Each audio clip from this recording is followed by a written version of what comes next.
Bonjour, c'est Gilles du site boursicoté.com. Voici l'analyse technique matières premières, donc pour cette séance du mercredi 4 septembre 2013. Nous commençons cette analyse avec l'or, donc le métal jaune qui était bien parti ici, qui semblait bien parti pour provoquer une cassure sur cette résistance baissière moyen-long terme, mais qui a échoué. Nous avons eu ici un contact, on est resté sur cette zone de cotation pendant la nuit, et puis à la faveur de cette journée, donc les cours sont redescendus, matérialisant ici un refus d'obstacle, si j'ose m'exprimer ainsi, et donc un non-franchissement de cette résistance. Donc pourtant la configuration était réellement bien orientée, avec ici cette dynamique très forte. Alors certes, j'avais pondéré mon avis en vous indiquant qu'ici la cassure de la dynamique n'allait pas forcément dans un sens de la cassure de cette résistance baissière, mais finalement c'est tout à fait ce qui a eu lieu. On n'a pas eu assez de dynamique ici, il y a eu un premier échec sur cette zone, on n'a pas réussi à la casser d'une manière significative. Je vous avais indiqué qu'il fallait considérer que nous étions ici dans l'épaisseur du trait. Personnellement, je pensais qu'une phase de consolidation ici pouvait nous amener à casser ici cette zone à la hausse. C'est bien pas du tout. Deuxième échec, donc bon, tout n'est pas encore terminé. Le retracement ici est au-delà de la zone des 38,2% de Fibonacci, donc on est toujours potentiellement dans une tendance haussière. Et là, ces deux échecs ici sont assez surprenants. Alors malgré tout, la configuration technique reste la même, comme je vous l'ai indiqué, donc on est sur une phase haussière court terme, donc nous avons ici une zone de point haut qui se situe à 1382, qui a été confirmée par une zone de point bas. Donc du point de vue de la progression de cette tendance, on est toujours dans la même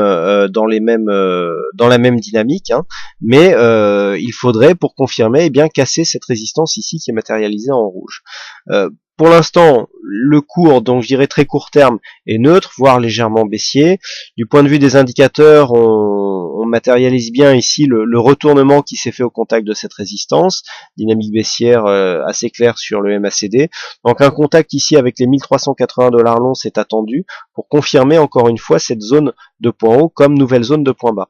Si cette zone était enfoncée, il y aurait un test donc des 38,2 et sur une cassure, il y aurait affaiblissement du fond de tendance qui reste haussier. Donc là, on aurait beaucoup moins de probabilité déjà de venir recasser cette zone de résistance avec force. Par contre, tant que l'on reste au-dessus, on est toujours dans une éventualité où les cours pourraient revenir ici vers cette résistance et la casser d'une manière significative et surtout assez dynamique. Je rappelle que cette cassure sera confirmée sur un dépassement de ce récent point haut qui se situe à 1433,8 $ l'once.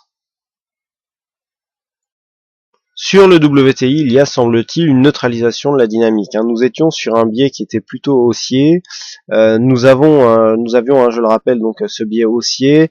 Nous avons aussi, par rapport à la dernière phase dynamique, alors depuis, effectivement, qu'il y a eu ce gros gap intraday, je vous avais dit qu'on s'acheminait ici vers un biais plutôt neutre. Alors tant qu'il n'y avait pas eu cette cassure ici des 108 $ le baril, j'avais conservé ce biais. Et puis suite à cette cassure ici, j'attendais un retour de la dynamique. Alors la dynamique c'est légèrement orienté à la hausse, mais d'une manière assez faible, puisque suite à cette cassure, on a bien eu ici l'inscription d'un nouveau plus haut, mais déjà la zone de point haut, récente zone de point haut donc de l'évolution en range, n'a pas été confirmée comme zone de support.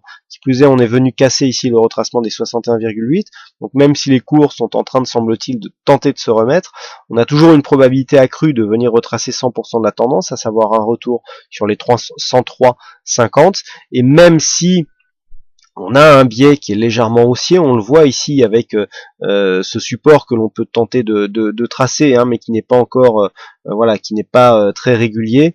On voit que nous avons un trend légèrement haussier, mais qui se fait vraiment dans très peu de dynamique. Donc là, on attendra vraiment un directionnel plus marqué avant de prendre position pour essayer de profiter d'une tendance, car là, les cours sont vraiment très hésitants. Alors on est très légèrement haussier donc sur le WTI. On verra que le Brent a un trend haussier beaucoup plus marqué, et je dirais que tant que l'on reste ici au-dessus des 105,30 $ le baril, ce trend haussier est conservé. Par contre, sur une cassure ici de cette zone, on attaquerait ce petit support oblique, et donc il y aurait une neutralisation complète de la tendance avec une continuité horizontale donc dans l'évolution de ce sous-jacent WTI. Et on termine donc avec le Brent, avec cette zone d'évolution beaucoup plus marquée, hein. On voit ici cette tendance bien supportée ici par donc ce support oblique qui est beaucoup mieux défini, hein. Nous avons nos 3 points significatifs, une dynamique ici avec une phase d'exagération qui débouche sur l'inscription d'un nouveau point haut, phase de consolidation qui ne dépasse pas ici la zone 50-61-8. On revient ici vers une zone qui se situe entre la moyenne mobile 20 et la bande de Bollinger supérieure. Donc là, la dynamique court terme est en train de repasser à la hausse. On a, bon, malgré quelques hésitations sur les oscillateurs et sur le MACD qui a du mal à rester dans une dynamique haussière, il y a, semble-t-il, une certaine continuité que nous n'avons pas sur le WTI qui est en train de se faire sur le Brent. Donc là, l'objectif clairement se situe à 117,33 dollars l'once. Donc confirmation des récents points hauts significatifs, même si à 117, pardon, c'est pas des dollars l'once, hein, c'est dollars le baril. On est sur le Brent. Donc 117 dollars le baril, il y a déjà une résistance que les cours devraient atteindre prochainement. Alors on reste haussier tant que l'on est au-dessus de cette zone ici des 112 dollars 20 le baril, qui correspond à ce point bas significatif. Le fait de repasser sous cette zone acterait le fait que nous aurions eu ici une cassure de ce support haussier et une nouvelle entrée dans la zone 50-61-8. Et vous voyez que la zone ici d'invalidation de ce mouvement haussier par une cassure du 61.8, eh bien aurait comme cause aussi la cassure de cette zone de point bas. Donc là, on a vraiment une zone avec ces trois indicateurs, enfin la résistance, donc le support pardon des 112,44, le point bas et le retracement des 61,8, qui est une zone d'invalidation. Si on passe sous cette zone, on invalide la dynamique, la continuité de dynamique haussière au profit d'une tendance beaucoup plus neutre, puisque nous n'avons pas pour l'instant de point de retournement.